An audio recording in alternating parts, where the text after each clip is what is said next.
Hello, everybody. Welcome to a Requel pitch. I'm Tyler, and here we talk about a property and we pitch a sequel, reboot, remake, or reimagining, or whatever we would do if we were in charge of the property. Today, we're going to talk about something that everybody knows. Today, we're going to talk about my pitch for a show that I would love to see, but we have some, not concerns, but some ideas. Today's pitch I'm calling Those Meddling Kids. That's right, this is my pitch for Scooby Doo. Now, if anyone knows, Selah, my daughter, is a huge, huge Scooby Doo fan. Now, we watched all of the Scooby Doo series together, and we have a good time. And I know that recently it was announced that Greg Berlanti, who had produced almost everything for the CW, as far as the superhero thing since Arrow, and then had created Riverdale, is to be working on a live-action Scooby-Doo series. Well, cool, but still concerns. So my pitch is I would like to see a Scooby-Doo series that's live action, but you set the kids in middle school. And it's very much in the same vein as Mysteries Incorporated. If you have not watched the series Mystery Incorporated, it was on Netflix and Max. You need to. It is the first Scooby-Doo series that's serialized, and it is amazing.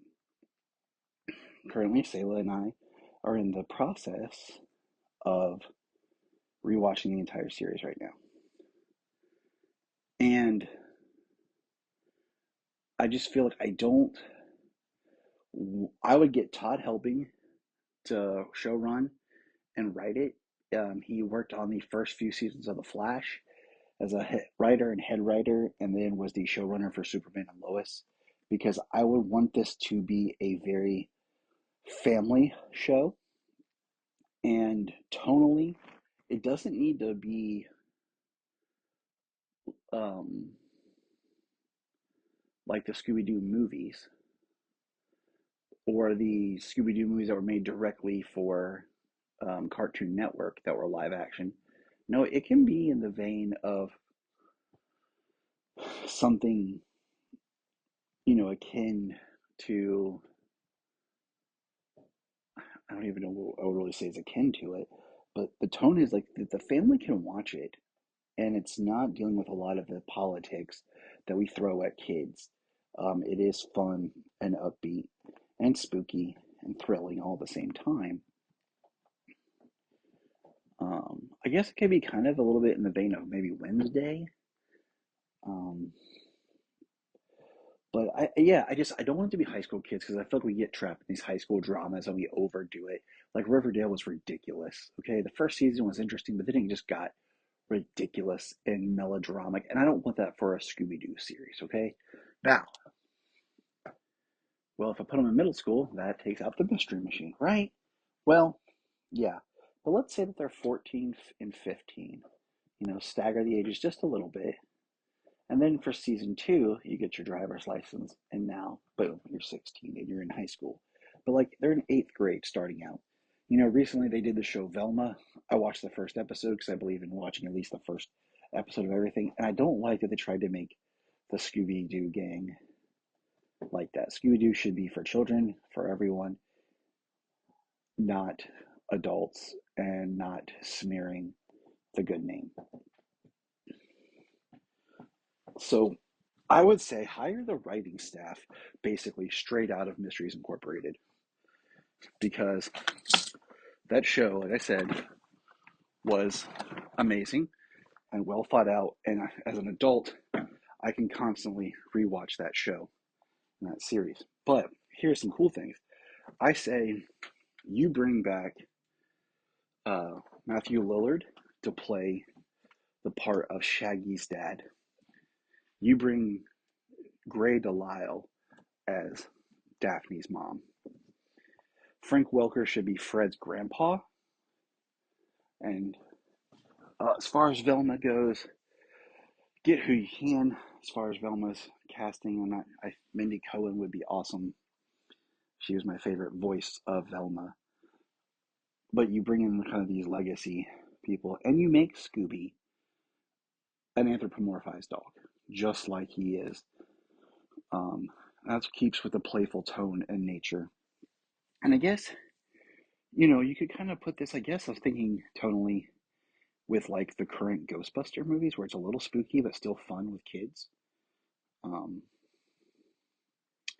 so yeah, I mean, and I like the idea of like those meddling kids being the title and it being something fun because Scooby Doo needs to be the whole gang.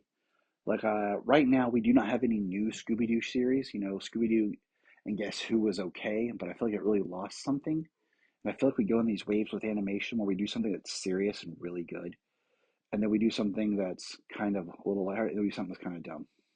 Not that Scooby Doo and Guess Who was dumb, but some of it was just like pointless and throwback, but it really was throwback.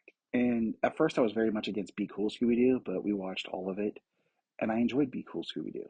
I think I had some fun, very tongue in cheek humor, and was a cool evolution of the characters.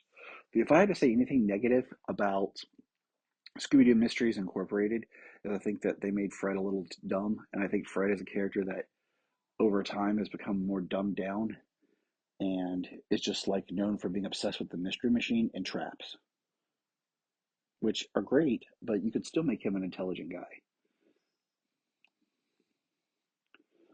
There isn't any current Scooby Doo new properties other than this proposed Scooby Doo and Shaggy with them in Japan, which to me, Scooby Doo is more than Scooby and Shaggy. You need the whole gang, or it doesn't really work.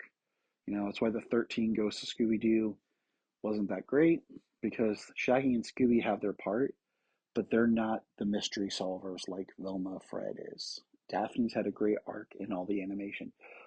So my thing is you play on tropes, but then you subvert them and change them and show what these characters really are and how they become friends. And it's kind of like a pup named Scooby Doo, but you're elevating and making them, like I said, middle schooler than the pup named Scooby Doo, which was like elementary. And it's them going from middle school to high school on their journey and solving mysteries. But you keep them in, Crystal Cove was uh, in the Mystery Incorporated. Coolsville was in Pup Named Scooby Doo, and then was later used in movies and other things. But you show them grow, and you keep it. Like I said, I like the tone of like the of Ghostbusters meets Flash. If you're looking at like CW type TV shows with Wednesday, and I think that'd be a really cool show of them solving mysteries and bringing in all the like some of the classics and new stories, and it'd be fun to see it in live action. Oh, because I really love a new Scooby Doo series. And my second proposal, because this one's a little bit different, but I say you do a third Scooby Doo live action movie, make it a little bit more mature, and you bring back the original cast of Matthew Lillard, Freddie Prinze Jr., Linda Cardinelli, and Sarah Michelle Gellar. And it's kind of a little bit more in the line of what they did with Zombie Island, where they had broke it up. And even though the first movie kind of did this, but they're older now, and they kind of come together for like one last mystery. And it's fun, but yet has a little bit of a serious tone to it to solve. I think that'd be a really great film too, because those films will become more beloved over time. But that's my pitch for those meddling kids, the Scooby Doo live action series that explores, you know, we take the tropes of the popular girl, that's Daphne, but how can that be used to a positive? Fred, who's like a jock, but he's also intelligent, and part of his story is he leaves behind the jockness because he wants to focus on academics because that's life. Shaggy, who's kind of this outcast, who's lonely, and we're using these tropes, and then Velma, who's the nerd. But what does it mean to be a smart, intelligent nerd nowadays? You know, 'cause Velma could be very popular and liked, but she's kind of introverted too, and she breaks out of her shell, and then how they come together to be a team and form a friendship, even kind of like the Losers Club in It Part One, their friendship and what that meant for them fighting evil. Let me know your thoughts. JTYPatrick at Gmail.